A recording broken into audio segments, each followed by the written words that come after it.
Well, last time we left off with the cleaning of our clutch, and as you can see, I'm really happy with the results on that. That thing really turned out good. And there is a slight surface rust on the stainless steel shaft. That looks like a steel shaft. I don't know if it's stainless steel, but it's steel. But once we get the grease on there, it won't make any difference. This here I thought was a non-metal gear. This is a worm gear. It actually is metal of some kind.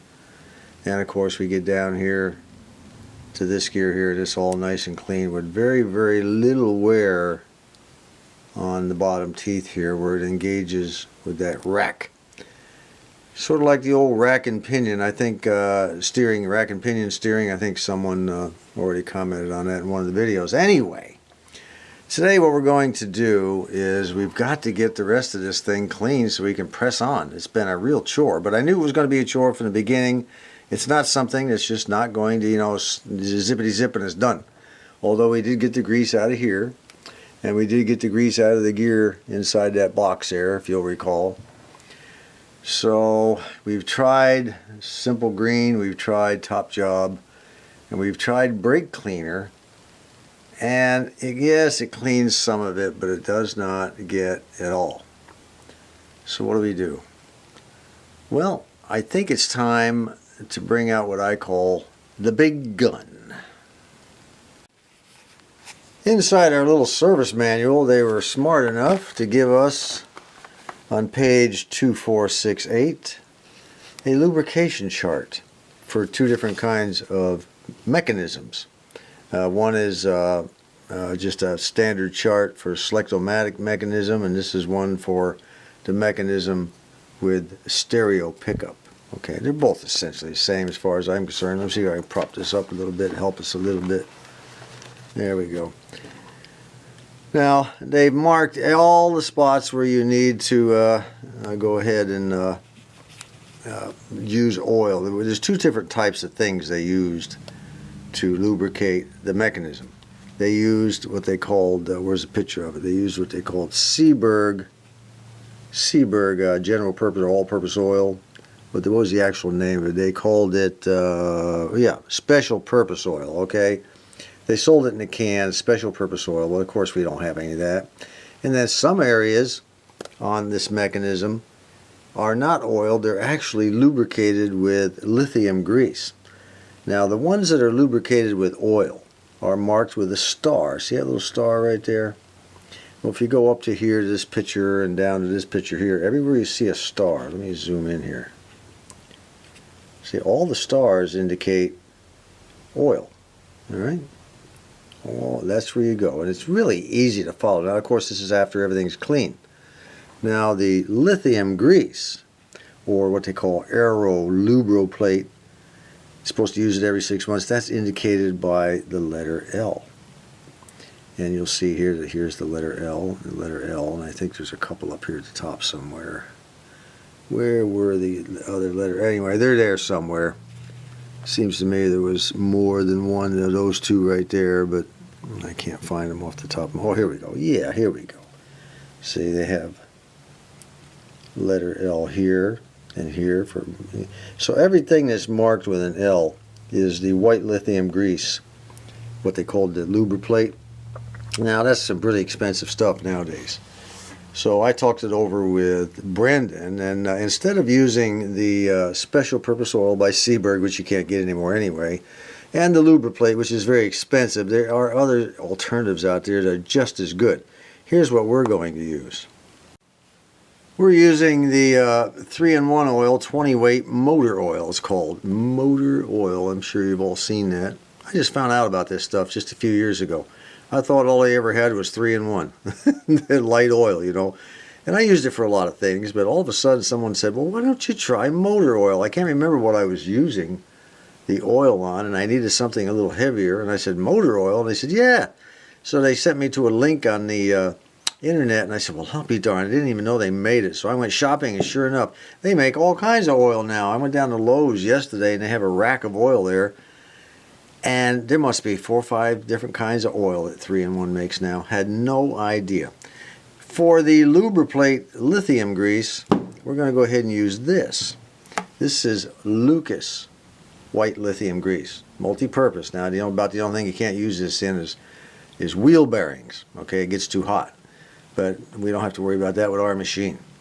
So that's what we're going to be using, a large, great big large one. This is, what size is this baby? This is 8 ounces. And it was only like $4.50. That's a very good buy. So that's what we're going to be using when the time comes. Now this is what I call the big gun. If lacquer thinner does not get that grease off that gear, mo ricky ticky, practically nothing's going to get it off. It's just going to be a matter of toothpicks and everything you can possibly think of. Tiny, that'll scrape the grease off. It's the only thing left. Use lacquer thinner outside. I don't care what it's for. Use it outside, okay? Let's see what's going to happen here with lacquer thinner. Man alive, check that out. Look at that. Look at that brown stuff disappearing there. It won't hurt anything. It's all metal down in there, nothing there but metal. Wow, that is really... Let's see what it'll do with the back of this right here. See if it will take any of that off. That other stuff just wouldn't touch it. Look at there. Look at that. It's taking almost half a layer off already. Great stuff. The only problem is it evaporates fast. And you have to use it outside. You don't never want to use it inside the house or any kind of enclosed area. The fumes will kind of knock you dead. You know what I'm saying? Alright, let me continue to clean to see what's going to happen here. Boy, I'll tell you what, I'm happy with that already. Should have probably used it in the beginning, but this stuff is not cheap, okay? That's the problem. It's just not cheap. Look how clean that gear came in just that little bit of effort. Now some of this stuff is really on there. Really just almost like cement, so I've switched to a different brush to give me a little more bristle power. The other brush was nice and soft. We're going to go ahead and get this thing really spotless here today. I'm going to work on it as long as I can. I think the wife wants to go down to Walmart later, and we'll just keep on working. That's going to be today's chore for quite a while. Then we'll move on to something else. Well, the old stiff bristle brush is doing a pretty good job, but there's just some areas where it's just still not good enough. So we're going to take out the old brass bristles, dip that in the old, see right here in particular, look how nasty that is. That old bristle brush just would not get that off. See, now the old bristle, the brass bristle brush, that's going to take care of it, okay? And it doesn't really do any damage. It doesn't dig it up or scratch it up. That's what's good about those brass brushes. It's always good to have, you know, I think I bought a 3 or 4 pack one time, and I haven't yet been able to find the 3 or 4 pack since. So I buy them onesie, twosie whenever I can find them. Sometimes Walmart will have them. Most of the time they won't. You know, they don't cater to radio, vintage radio guys. All right, we're just going to keep at it. And I'll show you a little bit more about this mechanism once we get back on the bench. In terms of mechanism cleanliness, that's about as good as I'm going to be able to get it. She's a whole lot cleaner and shinier than it was. Looks really good all the way around. Down deep inside there's a little bit of grease layer, and but I sprayed it out real good with brake fluid. So I think overall she's ready for lubrication and oiling, and maybe even put back on the base plate. I don't know, you know, the one that has the rail with the teeth in it. I don't know. We'll have to check and see. I do have to clean some contacts. I'm going to show you how that's done. It's an age-old process. It's nothing new, and I'll show you how that goes down next. All you need to clean contacts on this jukebox, or anything else that has contacts, you know, they're really sensitive and need to be adjusted within tolerance, and if you screw them up and you get them too wide or too close together, they won't work very well. All you really need, you don't want to be in there with brushes and scrubbing with wire brushes and sandpaper and stuff like that. You could take a light, you know, paintbrush of some sort like I was doing and barely clean out the gook and gum that builds up over time. But there's an old method, goes way back, been doing it for years. All you need is some sort of contact cleaner and a sheet of paper. and I'll show you how that's done. Oh yeah, you need one other thing. A pair of scissors. I cut 2 strips off that sheet of paper that was folded in half. We may have to fold it again, it all depends. Now here's what's going to happen. We're going to take the electronic cleaner, we're going to spray it on here, either in, you know, 1 fold or 2 folds. You got to figure it out. It's one of these, you know, you got to kind of guesstimate it as you go. And up here, these are the first set of contacts we're going to clean, this entire bank of contacts, all right? Now those of you who have worked on an old car that had points, you recognize those 2 sets of contacts right there. There's another set of contacts right here that have to come down. You got to be very, very careful here now, very careful. Here's a set in here that have to be cleaned, and another set here that goes down, another set here that goes up. So we're going to insert the paper between the 2 points and then move it in and out, in and out, in and out with that contact cleaner on it, and hopefully we'll clean off whatever leftover gook is in there. And you can bet there's going to be plenty. These contacts, by the way, are coated with gold, so you don't want to be using sandpaper and crap like that on them, okay? According to Brendan, the more modern ones are coated with silver, but back in the old days, I think it even says so in the manual that these things are coated with gold. So let's get a spot of cleaner on there and get it inserted. I'll tell you what, let's just do this one first. It's the easiest to get to and easiest to see. I folded the paper a second time, and you have to be very careful. You know, you don't want to spread those arms out too far. Let me zip in here. You don't want to leave a gap when you're done if there's not supposed to be a gap there to begin with. So now I'm cleaning it. Well, there you go. Check that out, huh? Well, there you go. All of that came from that one set of contacts, you know, nice and dirty, a little not so dirty. We're getting down here where it's nice and clean.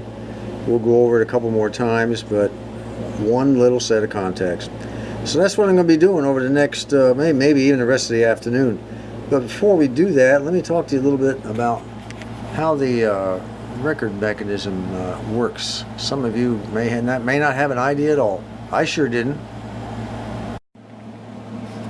This is that arm I was telling you about. You know, this is called the transfer arm, and it's got the transfer head with the 2 hooks.